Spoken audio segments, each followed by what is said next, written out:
Hey, hi folks, how's it going? So today I'm going to show you how to make a comfrey compress. It's super simple, no need to overcomplicate it. It really is easy. So what you're going to need is some comfrey. You're going to want dried comfrey because a compress is made with dried plant matter, whereas a poultice is typically made with fresh plant matter. I'll do another video on poultices, but today I'm actually going to make a comfrey compress for my husband's leg. And I actually, like, I was just gonna, use people for these videos as, like, be like, come here, let me put this stuff on you. But he actually needs one, so we'll get to that in a second. So I'm gonna scoop out, about a cup for this quart jar. It really depends on how much of an area you're needing to cover.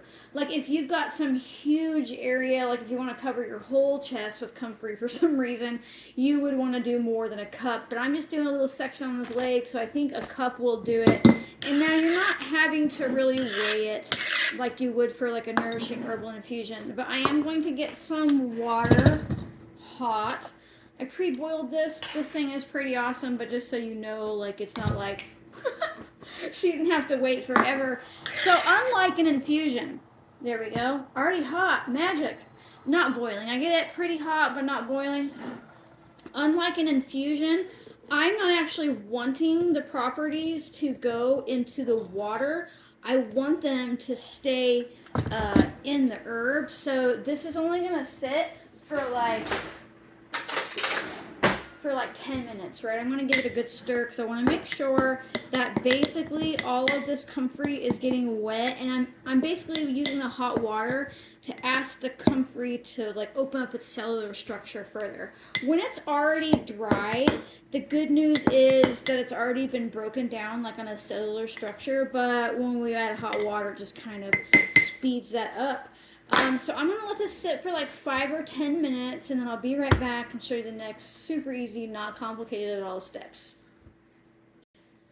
Alright, been about 10 minutes, and it just kind of soaked it up. You notice I only added enough water to really cover the plant matter. You don't need to go the whole way, because remember, we're after the plant matter, not the water. Not to say that you can't save the water and use that, but most of the properties, mainly the allotonin, so comfrey's got allotonin in her that helps regenerate like new skin cell. That's why they call her knit bone, dealing with fractures, wounds, things like that. So that's all the properties we're after. And so I'm just gonna bloop it into a jar. It's hot, be careful. Right, but you want your compress to be warm. It doesn't have to be like super hot to use it. You can use it cold. Cold would be better than nothing, but warm just opens up your like cellular structure of you. Right, it opens up your pores and it lets it absorb deeper, and it also can stimulate circulation to the area that you're trying to heal, which is important, especially when you consider that the allotonin content regenerates new skin cells and things like that, but new cells in general. And so whenever you're wanting to do that, getting circulation to the area is beneficial, right? So now I'm gonna use this, prop that there, let that drain for a second. The best thing to use is like, you could use a t-shirt you don't care about. I get these like flour sack towels. They're super cheap, they're big. You can cut them into different things, but people always say they don't like to do compresses because they're always so messy. And I'm like, well, contain the mess, right? You don't necessarily have to have direct contact with the compress. With poultices you would, because you're using fresh plant, but we've kind of like broken her down and we're using moisture, so I'm just gonna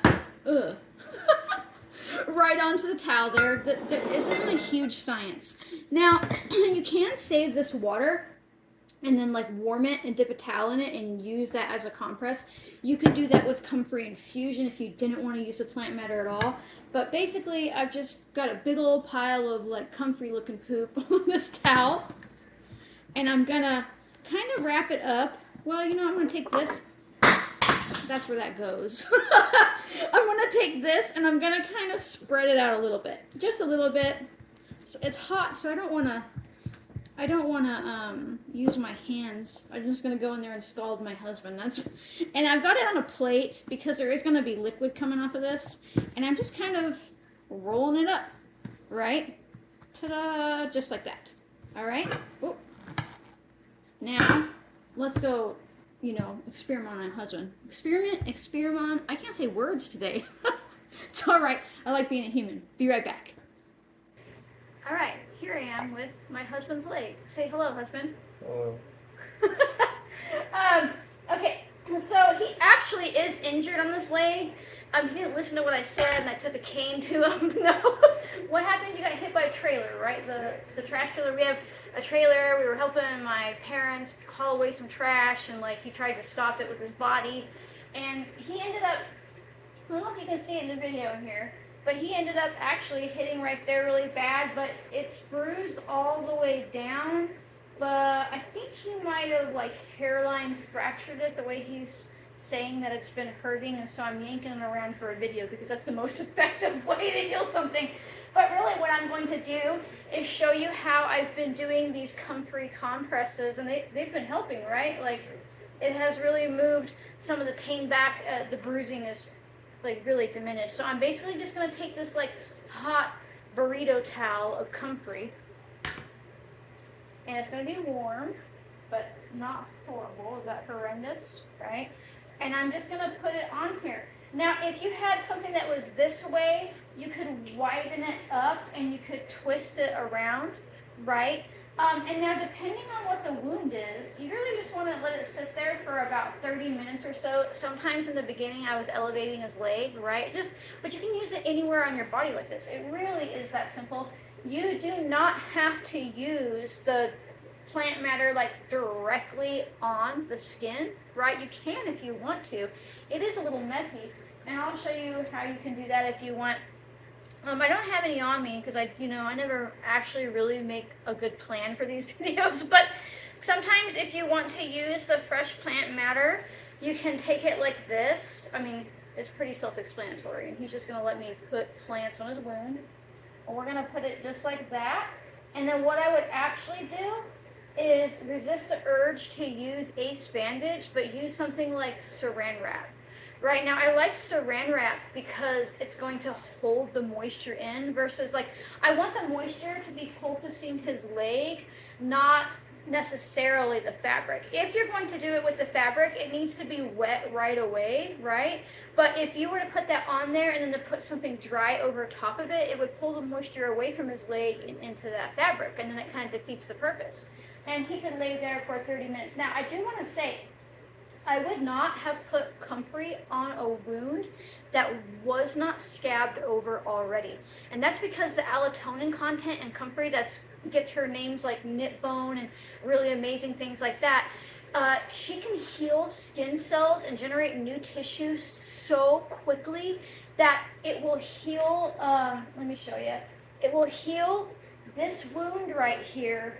I guess I can't really show you, but from the top down instead of how the body heals from the bottom up. So the body heals from the bottom up of a wound because it wants to push out bacteria and debris, but Comfrey makes it happen so fast that it closes the top, and then you can catch bacteria or debris in there and make yourself go septic or something like that. So do not use Comfrey on a wound that has not scabbed over already. If it has scabbed over already, you're good to go. Especially, you want to make sure that it's a relatively set scab. I don't mean you got yourself a really thin scab the very next day after an injury. I want you to give it a couple days to thicken up, right? Because that scab is going to go through lots of different phases as you heal. Now, you don't have to use this just if you've been hit by a trailer. You could also use it on sprained ankles, really bad bruises, if you broke a bone, anything like that. But obviously make sure that you've gone to the professional for a broken bone, that you can't, if you have a fracture, there's not really a whole lot that he's going to do for it. If you've got a broken toe, you're up Schitt's Creek, right? Things like that. But you want to make sure that the bone is set, obviously, before you start trying to get it to fuse back together. But Comfrey has been used for thousands of years to really heal external issues. Now, some will ask inevitably, can we use Comfrey internally? It's debated. The hybrid variety, the Russian variety, that was created to be livestock feed, and so they really knocked a lot of the problematic alkaloids out of it. after it's bloomed. Some people will say they feel safe using that internally. It's your call. I would personally not be against him drinking like 2 or 3 cups every couple days to help his body. But I would also make sure that like I didn't have kidney issues or things like that, or liver issues, right? Because even if there's less problematic alkaloids in there, it can still be a little bit present, and never use the root internally or never make a tincture out of it. You could use the root for a poultice.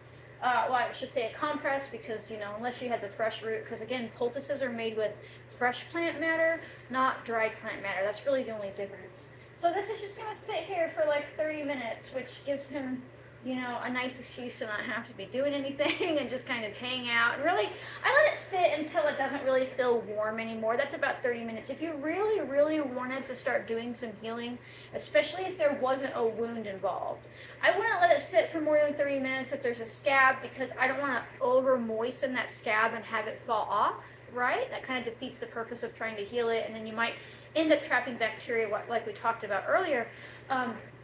But if there's no scab, if it's just like a fracture or something that you're trying to heal up, you can then put saran wrap or whatever, Walmart bag, whatever you've got over this, and then put a heating pad over top of it.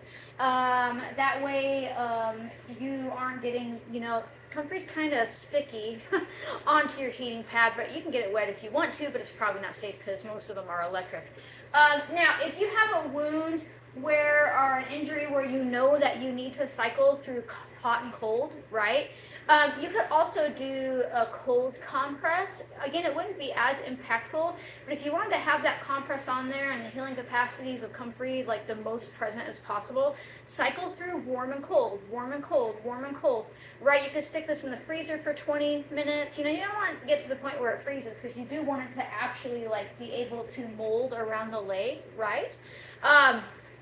But you could figure it out. You're definitely smart enough to do this, right? I literally just put some hot water over Comfrey, made like a Comfrey towel burrito, and slapped it on my husband's injured leg. It's really not that complicated. It is so easy to do, and you're absolutely smart enough to do that. And you're smart enough to remember not to use the Comfrey on an open wound until it has a nice scab on it, right? Right? You can do this. So, if you like my random videos, watching me make poultices and use my husband and make him awkwardly talk to the camera slightly, I think he's falling asleep now because I talk so long. Make sure that you like, comment, subscribe, share, turn on notifications. Also, consider becoming a member. It's just a way to throw me a couple bucks a month. It keeps the roof over my head and, you know, Comfrey in my towel and things like that. You do get early access to videos. Like, members got to watch this video before non-member did. But if you can't afford to, I don't want you to even worry about it. I release these videos once every weekend, so a new one is always coming out. But if you like to binge watch and you want to see what I've been up to and you don't want to wait, become a member. Thank you so much for watching, folks, and I'll see you next time. Bye.